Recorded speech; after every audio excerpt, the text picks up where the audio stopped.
Au nom du Père et du Fils et du Saint-Esprit. Amen. Mon Seigneur et mon Dieu, je crois fermement que tu es ici, que tu me vois, que tu m'entends. Je t'adore avec profonde révérence. Je te demande le pardon de mes péchés et la grâce de faire avec profit ce moment de prière. Ma Mère Immaculée, Saint Joseph, mon Père et Seigneur, mon ange gardien, intercédez pour moi. Qui nous soulèvera la pierre pour dégager l'entrée du tombeau? Bonne question. Mais encore eût-il fallu que Marie-Madeleine, Marie, mère de Jacques et Salomé, se pose ces questions avant de se mettre en route vers le tombeau de Jésus, à la pointe de l'aurore, chargé des parfums achetés pour embaumer le corps du Seigneur. La pierre était non seulement pesante, mais elle était interdite d'accès par un piquet de légionnaires certainement peu disposés à manger la consigne en fidèles soldats de Rome qu'ils étaient. Pourtant, les saintes femmes sont parties. Les apôtres auront haussé les épaules, bien entendu sans les accompagner. Voilà bien la logique féminine. Plus tard, c'est saint Luc qui le dit, les propos des femmes leur semblèrent délirants. Ils ne les croyaient pas. Pourtant, c'est cette logique féminine qui avait raison. Les saintes femmes sont venues au tombeau poussées par leur amour du Christ contre toute logique apparemment rationnelle. Mais peut-être une petite espérance presque silencieuse, vacillante, les poussait à marcher. Et si, finalement, comme le maître l'avait prédit, Charles Péguy, le poète, évoquait cette petite espérance qui n'a l'air de rien du tout. La foi que j'aime le mieux, dit Dieu, c'est l'espérance. Arrivé au sépulcre, point de garde, et les saintes femmes s'aperçoivent qu'on a roulé la pierre qui était pourtant très grande, dit l'Évangile. En entrant dans le tombeau, c'est pas un légionnaire romain qu'elles voient, mais un jeune homme vêtu de blanc, l'ange. Il s'agit bien entendu d'un ange. L'ange leur dit « Ne soyez pas effrayés. Vous cherchez Jésus de Nazareth, le crucifié? Il est ressuscité. » Et l'ange les charge d'en avertir Pierre et les disciples. Alors, si ce sont des femmes qui ont reçu les premières l'annonce de la résurrection, eh bien c'est également une femme que Jésus apparaît en premier. L'Évangile dit « Jésus apparut d'abord à Marie-Madeleine. » Peut-être que notre Seigneur est apparu dès sa résurrection à sa Sainte Mère Marie. Les évangiles ne le disent pas, mais nous le saurons au ciel. Mais déjà, tirons quelques leçons de ces événements historiques pour notre vie chrétienne. Notre grand Pascal disait « Le cœur a ses raisons que la raison ne connaît pas ». Les raisons d'un cœur aimant notre Seigneur, ce sont les vraies.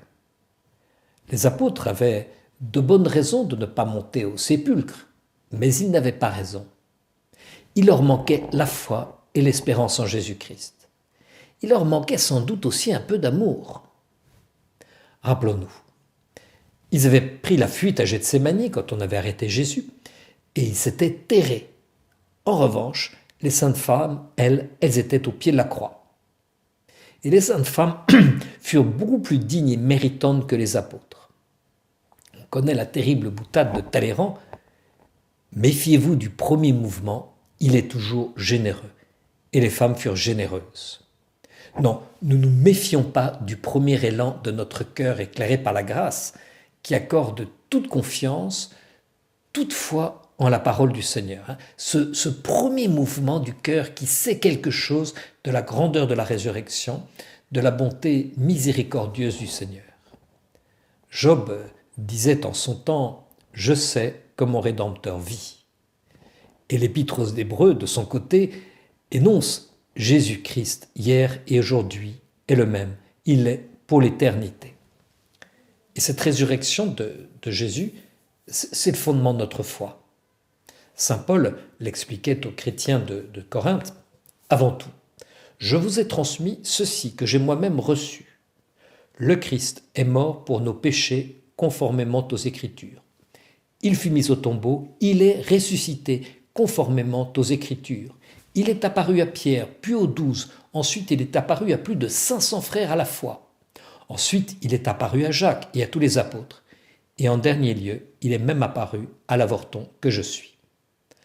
Alors, nous proclamons que le Christ est ressuscité d'entre les morts.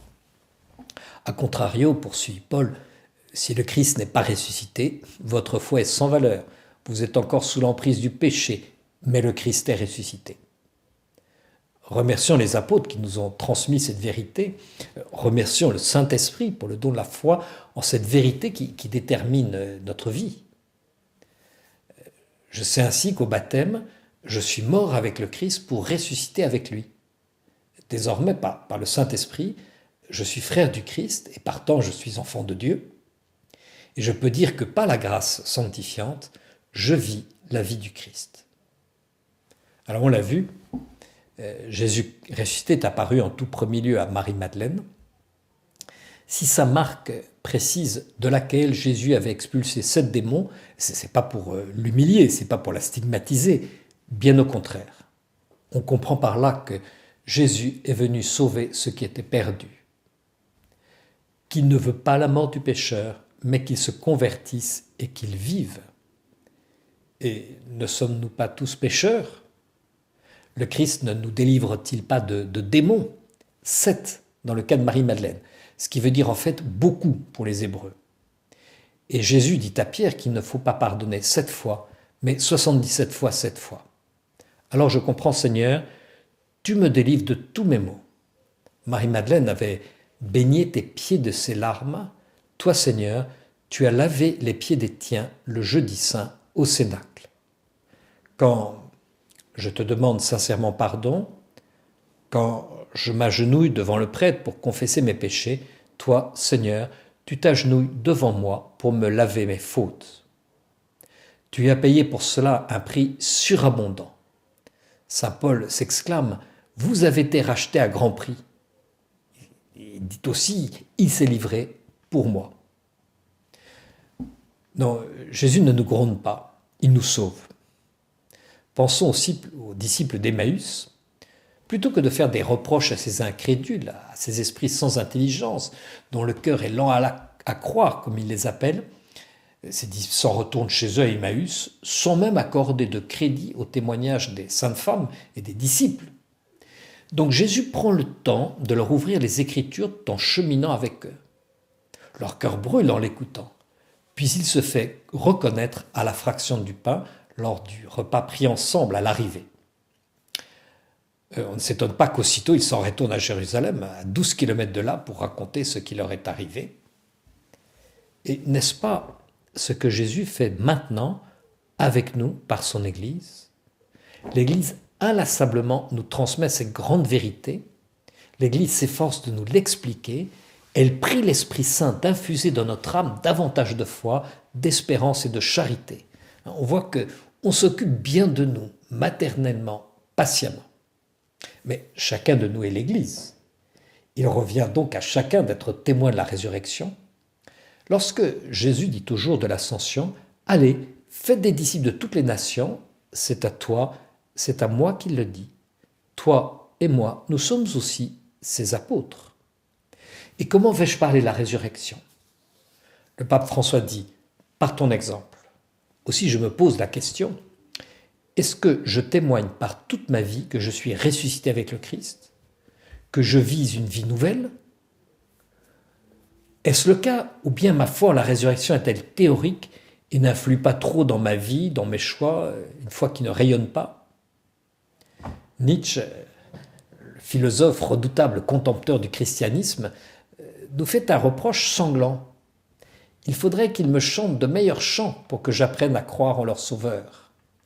Il faudrait que ces disciples aient un air plus sauvé. Ai-je l'air sauvé ? Les autres lisent-ils quelque chose dans ma vie ? En viennent-ils à me poser des questions ? C'est le premier pas de l'apostolat. Seulement après vient la doctrine, les propositions de moyens de formation. On connaît l'adage, primum vivere deinde philosophari. On commence par vivre avant de philosopher. Mais l'adage dit vivere, vivre en ressuscité. Il y a une allégresse il y a une certitude qui ne trompe pas. Et c'est ce que les âmes attendent sans même le savoir. Sainte Marie eut-elle quelques heures pour goûter en silence, seule avec la Trinité, le bonheur de la résurrection avant que la bonne nouvelle se répande? Peut-être. Mais moi aussi, et vous aussi je pense, nous avons besoin d'instants de solitude dans la prière pour savourer le grand mystère, sa vérité, ses implications. Alors, apôtres, saintes femmes, disciples, se sont sans doute entretenus avec Marie dans les jours qui suivirent notre Pâque chrétienne pour s'épancher, pour lui parler de leur joie, pour l'écouter aussi, leur donner plus d'intelligence du mystère. Eh bien, nous pouvons faire de même avec Sainte Marie durant l'octave de Pâques. Je te remercie, mon Dieu, des bonnes résolutions, des actes d'amour, des inspirations que tu m'as communiquées dans cette méditation. Je te demande de m'aider à les mettre en pratique. Ma Mère Immaculée, Saint Joseph, mon Père et Seigneur, mon ange gardien, intercédez pour moi.